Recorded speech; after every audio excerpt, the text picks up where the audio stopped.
अब हम लोग देखेंगे अनुच्छेद 17। क्या देखेंगे? अनुच्छेद 17। अनुच्छेद 17 में कहा गया है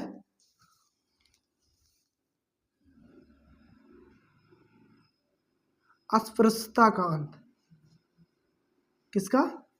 अस्पृश्यता का अंत। अंत, अस्पृश्यता का अंत मतलब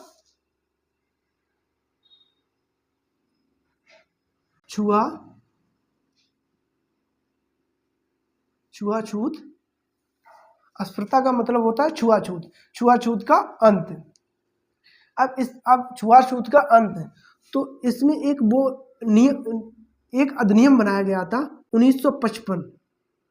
1955 अधिनियम, 1955 में अधिनियम बनाया गया था अस्पृश्यता निरोधक अधिनियम। निरोधक अधिनियम। लेकिन फिर इसी अधिनियम को 1976 अधिनियम कर दिया गया और इसका नाम रख दिया गया सिविल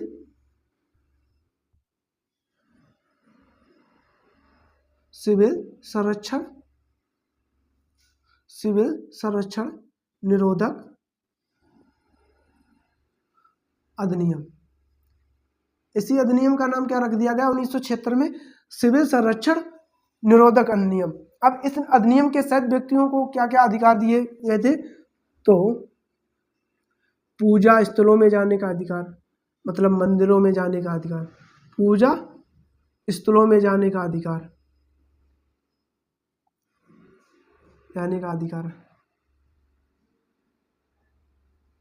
पूजा स्थलों में जाने का अधिकार, जाति सूचक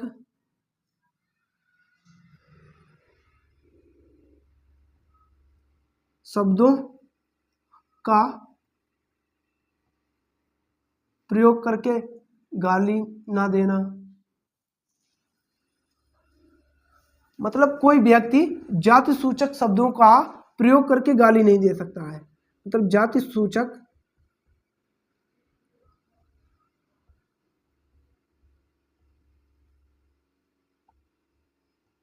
का प्रयोग ना करना, ये प्रतिबंध लगाता है। प्रयोग ना, जाति सूचक शब्दों का प्रयोग ना करना, मतलब कोई व्यक्ति जाति सूचक शब्दों का प्रयोग करके गाली नहीं देगा आपको। और तीसरा, कोई व्यक्ति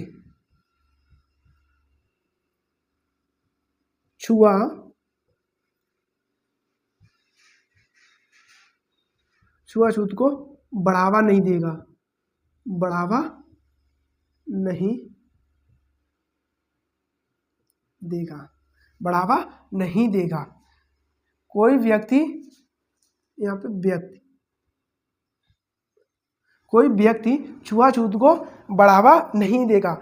अगर कोई व्यक्ति ऐसा करता है तो उसे उच्चतम न्यायालय में यानी कि सुप्रीम कोर्ट बुलाएगा और उस व्यक्ति को खुद ये सिद्ध करना होगा कि मैंने ये कार्य नहीं किया है, मतलब मैंने जाति सूचक शब्दों का प्रयोग नहीं किया है, छुआछूत को बढ़ावा नहीं दिया है, मैंने पूजा स्थलों में जाने के अधिकार को उल्लंघन किया। मतलब उस व्यक्ति को खुद करना है ये प्रमाणित, ना कि कोई दूसरा व्यक्ति कहेगा कि नहीं इन्होंने ऐसा नहीं किया, उसे खुद करना है। तो इसलिए मैं कहता हूं कि कोई व्यक्ति ऐसा ना करे जिससे आपको दिक्कत हो। अब हम लोग देखेंगे अनुच्छेद 18। अनुच्छेद 17 में आपने देख लिया छुआछूत का अंत। किसका? छुआछूत का अंत। अब हम लोग देखेंगे अनुच्छेद 18। अनुच्छेद 18, तो इसमें क्या कहा गया है? उपाधियों का अंत। उपाधियों का अंत। अनुच्छेद 18 में उपाधियों का अंत। अब उपाधियों का अंत मतलब देखो, जब हमारे देश में अंग्रेजों का शासन था तो कोई लॉर्ड हेस्टिंग्स, वॉरेन हेस्टिंगन ऐसी उपाधियों को देता था, लेकिन हमारे यहाँ मना कर दिया गया है उपाधियों का अंत। मतलब किसी व्यक्ति को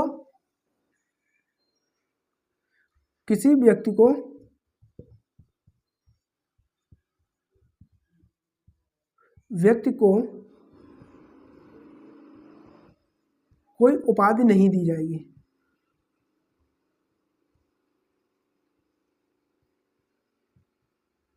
दी जाएगी, लेकिन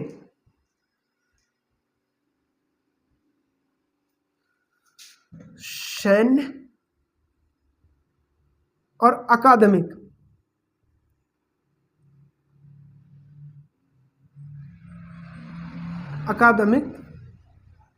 सैन्य और अकादमिक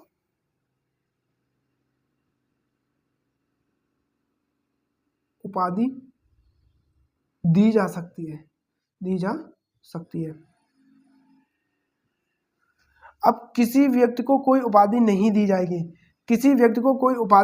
जाएगी, मतलब ठाकुर साहब, चौधरी साहब, पंडित जी, ये वाली उपाधियों का अंत है। और सैन्य मतलब कमिश्नर साहब, प्रोफेसर साहब, एसपी साहब, डीएम साहब, ये उपाधियां मिल सकती हैं। और उन लोगों को, उन व्यक्तियों को, जैसे ठाकुर साहब, पंडित जी, चौधरी साहब, ये वाली उपाधियों का अंत हो गया है। लॉर्ड हेमिल्टन, वॉरेन हेस्टिंग्स, ये वाली उपाधियां नहीं दी जा सकती हैं। अगर कोई व्यक्ति विदेशी राज्य से किसी व्यक्ति को कोई उपाधि दी जाती है तो वो राष्ट्रपति से अनुमति लेगा। वैसे तो कोई उपाधि नहीं ले सकता है, अगर उसे कोई उपाधि मिलती है तो वो व्यक्ति राष्ट्रपति से अनुमति लेगा, तब वो उस उपाधि को ले सकता है। अब हम लोग देखेंगे अनुच्छेद 19 को। किसको? अनुच्छेद 19 को। तो अनुच्छेद 19 के क्लॉज 1 सब क्लॉज ए में, अनुच्छेद 19 के क्लॉज 1 के सब क्लॉज ए में वाक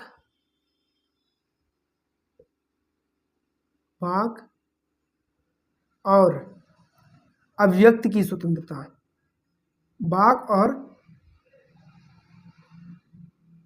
अभिव्यक्ति की स्वतंत्रता,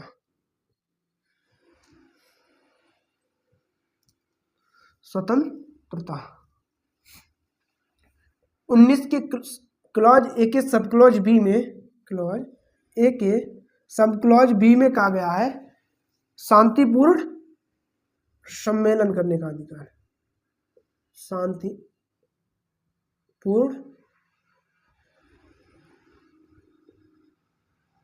सम्मेलन करने का अधिकार। कोई व्यक्ति अगर चाहे, जैसे सरकार के खिलाफ शांतिपूर्ण सम्मेलन कर सकता है, और वो भी बिना हथियार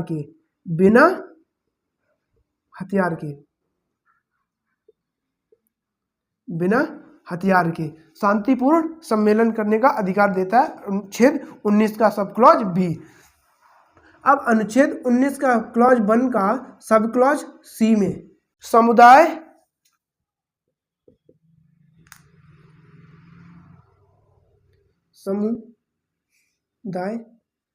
या संघ बनाने की स्वतंत्रता, समुदाय या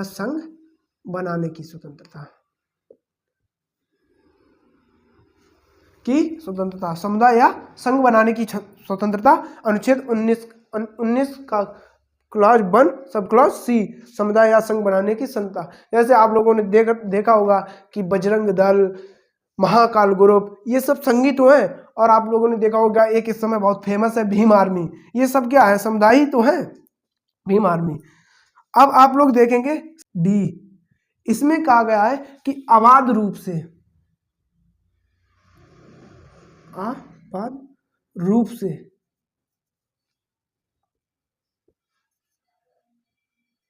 घूमने का अधिकार।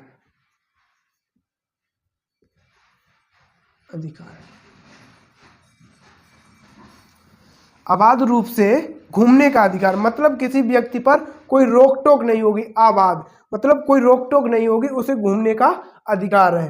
डी, यहाँ पे डी हो गया। आप देखेंगे ई 19 का सब क्लॉज ए, 19 का क्लॉज 1 का सब क्लॉज ई, इसमें हमसे कहा गया है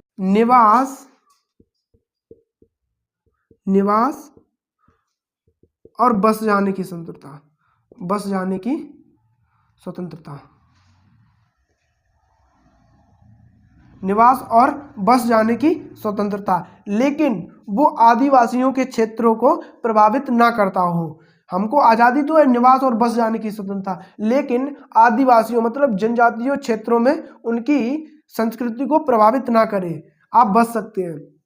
अनुच्छेद ई के बाद आएगा एफ, 19 का एफ, इसमें था संपत्ति का अधिकार, मतलब संपत्ति अर्जन और बेचने का अधिकार, संपत्ति का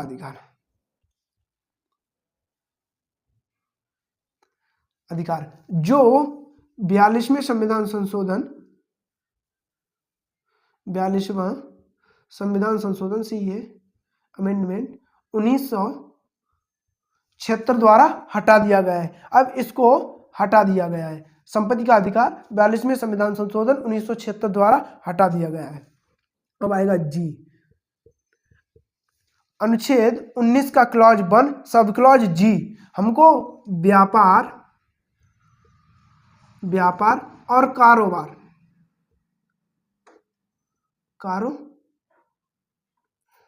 कारोबार करने का अधिकार देता है। कौन? अनुच्छेद 19 का क्लॉज 1 का सब क्लॉज बी जी हमको व्यापार और कारोबार करने का अधिकार देता है। अब तुम तो कहोगे कि हमें तो ये व्यापार और कारोबार करने का अधिकार देता है, तो इसका मतलब ये नहीं कि आप दारू बेचेंगे, शराब बेचेंगे, गांजा बेचेंगे, चरस बेचेंगे, अफीम बेचेंगे, आपको ये आज़ादी नहीं मिलती है। आप दूध बेच सकते हैं, दही बेच सकते हैं, ये सब कुछ बेच सकते हैं, आपको इनकी आज़ादी है, ना कि आप दारू गांजा शराब ये सब नहीं बेच सकते, इसकी आज़ादी नहीं देगा। लेकिन अगर आप अपना कारोबार करना चाहें, कपड़ा बेचना चाहें, दूध बेचना चाहें, दही बेचना चाहें, कुछ भी बेचना चाहें, तो इसकी आज़ादी आपको संविधान देता है, इन दारू और अफीम गांजा को नहीं देता है। तो ये हमारा अनुच्छेद 19 कंप्लीट हो गया। अनुच्छेद 20, अनुच्छेद 20 में कहा गया है अपराधों से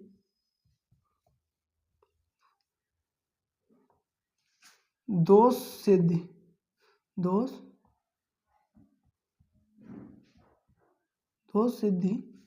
से संरक्षण,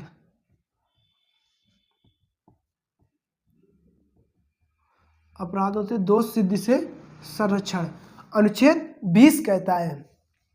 तो अनुच्छेद 20 में पहला पॉइंट है, अनुच्छेद 20 पहला पॉइंट कहता है कि व्यक्ति को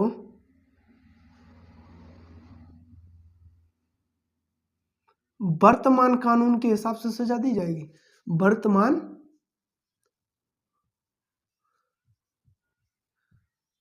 के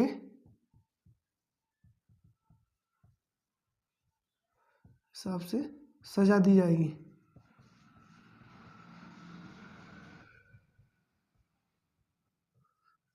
मतलब किसी व्यक्ति ने कोई अपराध किया है तो उसे हम लोग वर्तमान में जो कानून है उसके आधार पर सजा देंगे, वर्तमान कानून के हिसाब से सजा देंगे, ना कि 1947 से पहले वाली कानूनी सजा देंगे जो अंग्रेज लोग चलाया करते थे, उसके आधार पर सजा नहीं देंगे। जो मेरे यहाँ वर्तमान में कानून में सजा है वही सजा देंगे। अब अनुच्छेद 20 में दूसरा पॉइंट है, इसमें कहा गया है कि एक व्यक्ति को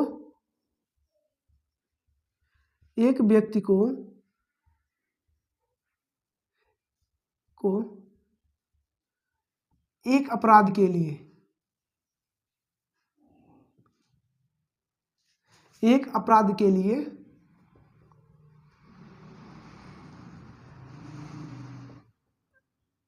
एक ही बार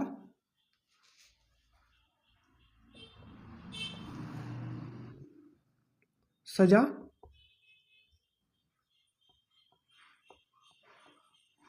एक ही बार सजा दी जाएगी।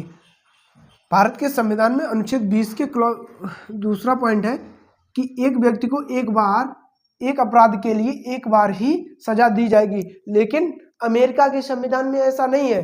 अमेरिका के संविधान में एक व्यक्ति को 2 बार भी सजा मिल सकती है। अब कैसे?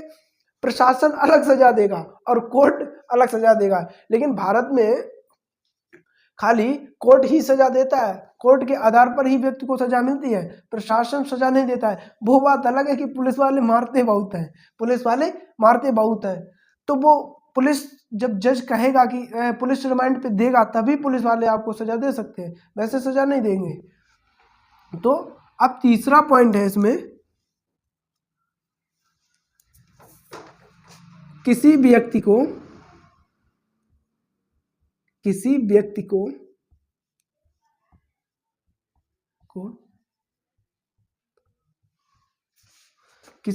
को अपने विरुद्ध गवाही देने के लिए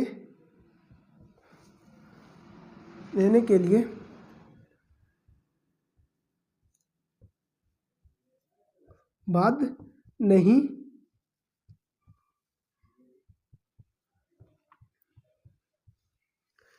अनुच्छेद 20 के क्लॉज 1 में अनुच्छेद 20 में तीसरा पॉइंट है, अनुच्छेद 20 में कहा गया है कि किसी व्यक्ति को अपने विरुद्ध गवाही देने के लिए बाध्य नहीं किया जाएगा। मतलब उन पे दबाव नहीं किया जाएगा कि वो अपने विरुद्ध गवाही दे, इसी अनुच्छेद के तहत। अब जैसे आप लोग देख रहे होंगे इस समय श्रद्धा और आफ्ताब का केस चल रहा है, तो आफ्ताब को नार्को टेस्ट के लिए राजी किया जा रहा है। तो आफ्ताब है जब तक अपना नार्को टेस्ट तब तक नहीं देगा जब तक उसकी रजामंदी नहीं होगी, जब तक वो खुद नहीं कह देगा, कागज पे साइन नहीं कर देगा कि हाँ मैं इसको करवाने के लिए तैयार हूँ, तभी करवा सकती है कोर्ट या पुलिस वाले, तभी उससे गवाही ले सकते हैं, उससे ब्लड सैंपल ले सकते हैं, मतलब उसका कोई भी सैंपल ले सकते हैं, तभी वो अपने विरुद्ध गवाही दे सकता है जब वो खुद कह दे कि हाँ मैं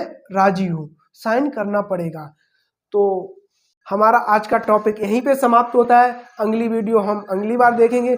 मैं हर एक नागरिकों से कहना चाहूँगा कि वो अपने अधिकारों को जाने और संविधान को पढ़ें।